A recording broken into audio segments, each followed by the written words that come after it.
Hello students, আজকের মূল topic হলো ভয়েস চেঞ্জ। ভয়েস চেঞ্জ আমরা প্রথমেই জেনে নেব ভয়েস চেঞ্জ কী। তো ভয়েস কথার অর্থ হলো বাচ্য, ইংরেজিতে আমরা যাকে বলি বাচ্য সেটি ভয়েস। চেঞ্জ কথার অর্থ হলো পরিবর্তন। তাহলে ভয়েস চেঞ্জ মানে হলো বাচ্য পরিবর্তন করা। এবার এই বাচ্য পরিবর্তন করা কী? What is voice change? এই যে কথা বলার ধরন, আমরা কথা বলছি, এই যে ধরনটা, এটাই হচ্ছে voice change. This is the voice change.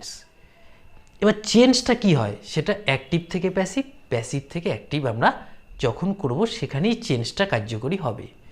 এবার দেখে নেব আমরা ভয়েস চেঞ্জ দু প্রকার। প্রথমত নাম্বার ওয়ানে অ্যাক্টিভ ভয়েস। এই অ্যাক্টিভ ভয়েস কাকে বলে? What is active voice? Active voice হলো সাবজেক্ট যখন বাক্যে সক্রিয়ভাবে অ্যাক্টিভলি কিছু করবে, সেটি অ্যাক্টিভ ভয়েস। এবার অ্যাক্টিভ ভয়েসের একটি গঠন আছে যাকে আমরা স্ট্রাকচার বলি। তো এই যে স্ট্রাকচারটা কি দেখব আমরা, সেটা হলো সাবজেক্ট, ভার্ব প্লাস অবজেক্ট। এটা হলো স্ট্রাকচার আমাদের অ্যাক্টিভ ভয়েসের। এবার দু নাম্বার যেটা ভয়েস চেঞ্জ হলো প্যাসিভ ভয়েস। দু নাম্বার ভাগ হলো প্যাসিভ ভয়েস। প্যাসিভ ভয়েস কি? যখন সাবজেক্টের দ্বারা কোনো কিছু করা হচ্ছে সেটি হয়ে যাচ্ছে প্যাসিভ ভয়েস। আমরা বাংলায় যাকে কর্মবাচ্য হিসাবে চিনি। এবার আমরা এটুকু জানলাম যে ভয়েস চেঞ্জ হলো দু প্রকার, অ্যাক্টিভ ভয়েস, প্যাসিভ ভয়েস। পরীক্ষায় অ্যাক্টিভ থেকে প্যাসিভ করতে দিতে পারে, আবার অ্যাক্টিভ থেকে প্যাসিভ যেমন করব, আবার প্যাসিভ থেকে অ্যাক্টিভও তেমনই আমরা করব। কিন্তু তার জন্য কি দরকার? আমাদের নিয়মগুলো ভালো করে জানা দরকার। তো আমরা একটা উদাহরণ দেখব এবার, যে উদাহরণটাতে আমরা বিশ্লেষণ করব কিভাবে অ্যাক্টিভ থেকে প্যাসিভ করব। এক্সাম্পলটা ভালো করে ফলো করো। এক্সাম্পল হচ্ছে আই ডু দ্য ওয়ার্ক। এই আই ডু দ্য ওয়ার্ককে আমরা ফলো করব। সাবজেক্ট হচ্ছে আই, ভার্ব হচ্ছে ডু, দ্য ওয়ার্ক হচ্ছে অবজেক্ট। তো প্রথমত যে নিয়মটা ফলো করব, অ্যাক্টিভ ভয়েস এটা কিসে আছে? অ্যাক্টিভ ভয়েসে, মনে রাখতে হবে আমাদের, এটা আছে অ্যাক্টিভ ভয়েসে। অ্যাক্টিভ ভয়েসের অবজেক্টটিকে প্যাসিভ ভয়েসে যখন আমরা করব তখন কি করব? অবজেক্টটিকে সাবজেক্ট করব। তার মানে কি? দ্য ওয়ার্ক হয়ে যাবে আমাদের এখানে সাবজেক্ট।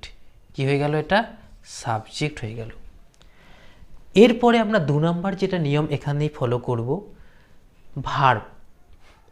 ভার্বটিকে ফলো করব। দেখব সেই ভার্বটি যদি প্রেজেন্ট টেন্সে আছে সেখানে আমরা অ্যামিজার বসাবো।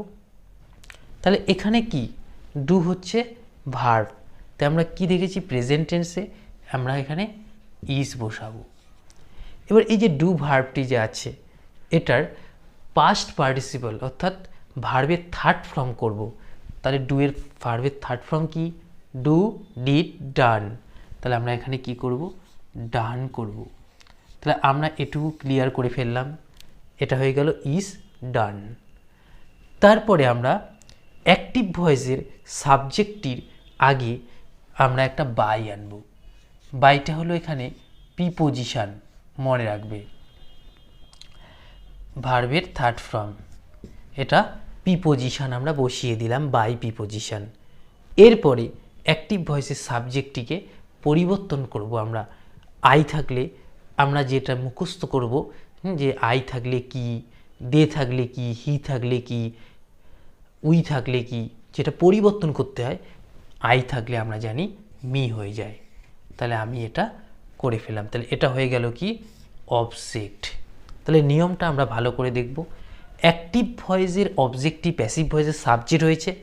ভার্ব অনুযায়ী আমরা, টেন্স অনুযায়ী আমরা ইজ বসিয়েছি।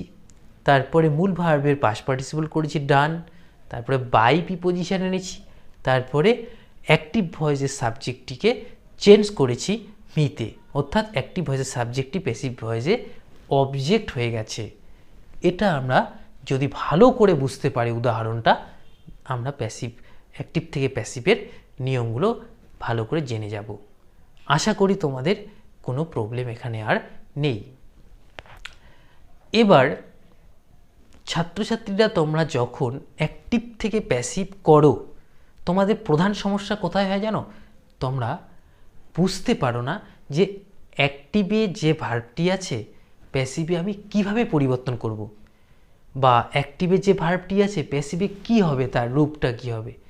তার জন্য কি আমি একটা সুন্দর করে তোমাদের যে 8টি টেন্সের ভয়েস চেঞ্জ হয় এখানে সেই রূপগুলো অর্থাৎ সেই ফর্মগুলো আমি দেখাবো। তোমরা চার্টটি খুব সুন্দর করে ফলো করবে, দেখবে নেক্সটে কোনো দিনও কখনোই ভয়েস চেঞ্জে আশা করি প্রবলেম হবে না। তো আমরা দেখব এখন কি করে 8টি টেন্সের অ্যাক্টিভ থেকে প্যাসিভে করতে হয়।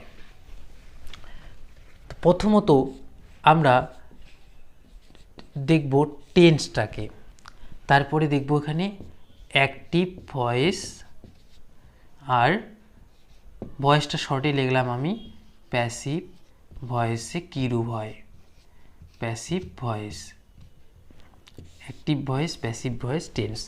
তো প্রথম টেন্স আমি দেখাবো present indefinite, present indefinite tense দিয়েই দেখাচ্ছি। আমি শর্ট করে লিখছি ইনডিফিনিটটাকে। প্রেজেন্ট ইনডিফিনিটে যদি ডাস বা ডু থাকে সেটা কি প্রেজেন্ট ফর্মে, সেখানে প্যাসিভে কি হবে ইজ, এম, আর। প্যাসিভ ফর্মে হয়ে গেল ইজ, এম, আর। এবার আমরা নাম্বারিং দিয়ে দেখাই। প্রেজেন্ট কন্টিনিউয়াস টেন্সে যদি আমরা দেখি, প্রেজেন্ট কন্টিনিউয়াস টেন্সে যদি অ্যাক্টিভে ইজ, এম, আর থাকে তবে সেটা প্যাসিভে কি হবে, প্যাসিভে হবে ইজ, এম, আর প্লাস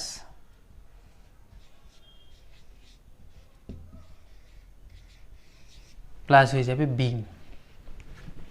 তাহলে অ্যাক্টিভে যদি প্রেজেন্ট কন্টিনিউয়াসে ইজ, এম, আর থাকে, প্যাসিভে ইজ, এম, আরও থাকবে প্লাস বিং বসাতে হবে।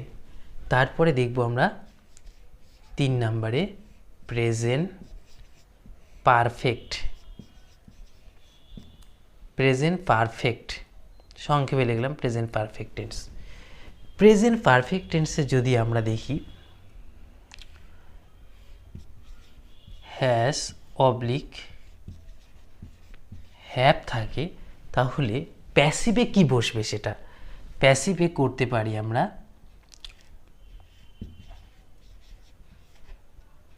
প্যাসিভে কি করব, has been oblique have been. তা আশা করি এই জিনিসটা বুঝতে পেরেছো তোমরা, যে টেন্স প্রেজেন্ট ইনডিফিনিট টেন্সে যদি ডাস, ডু মানে সেটা প্রেজেন্ট ফর্মে থাকে, সেখানে আমরা কি ইজ, এম, আর যে কোনো একটি ফর্ম বসিয়ে দেব। তারপরে যে প্রেজেন্ট কন্টিনিউয়াসে ইজ, এম, আর থাকে সেখানে ইজ, এম, আরও বসাবো প্লাস বিং বসাবো। তারপর প্রেজেন্ট পারফেক্টে যদি হ্যাজ, হ্যাভ থাকে সেখানে আমরা হ্যাজ বিন অথবা হ্যাভ বিন করে দেব। এটা আমরা দেখালাম প্রেজেন্ট টেন্সের ক্ষেত্রে। এবার আমরা চলে যাব পাস্ট টেন্সে।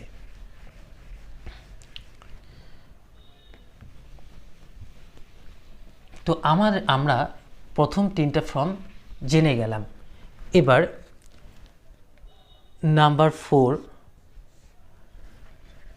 4 হবে পাস্ট ইনডিফিনিট। পাস্ট ইনডিফিনিটে অ্যাক্টিভে যদি এরকম পাস্ট ফর্ম থাকে ডিড, এখানে কি ডিড দিয়ে দেখানো হয়েছে ডিড, তো আমি প্যাসিভে সেটা কি করব ওয়াস অথবা ওয়ার।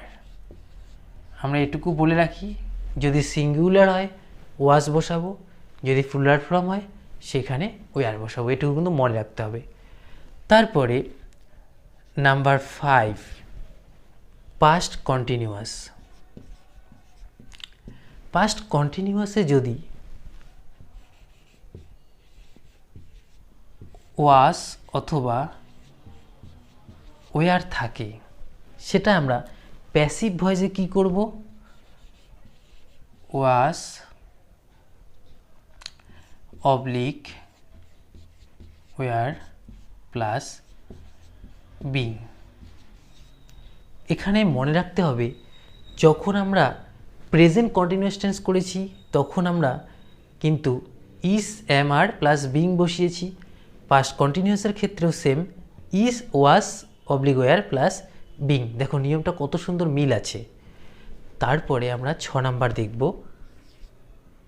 পাস্ট পারফেক্ট টেন্সের ক্ষেত্রে। পাস্ট পারফেক্টে কি হ্যাড থাকবে। এবার এই হ্যাড ফর্ম থাকলে আমি প্যাসিভে কি করব, সেটাকে আমি করব হ্যাড বিন। তো এটুকু বুঝতে অসুবিধা নেই যে পাস্ট পারফেক্টে যদি হ্যাড থাকে, আমরা অ্যাক্টিভে যদি হ্যাড থাকে প্যাসিভে কি বসাবো, হ্যাড বিন বসিয়ে দেব।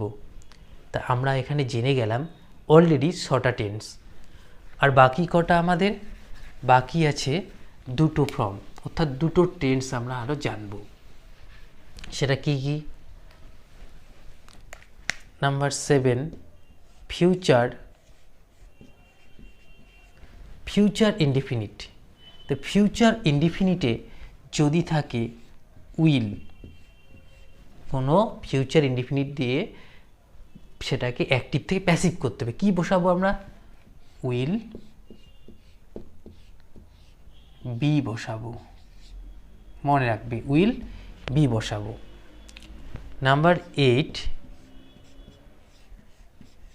Future perfect. ফিউচার পারফেক্টে কি হবে, মানে আমরা তো ফিউচার ইনডিফিনিট জেনেই গেলাম, তাই না? তো ফিউচার পারফেক্টে যদি থাকে উইল হ্যাভ, তাহলে সেটা প্যাসিভে কি করব, উইল হ্যাভ বিন। তাহলে এই যে উইল হ্যাভ থেকে এসে গেল উইল হ্যাভ বিন, আর উইল থেকে এসে গেল উইল বি।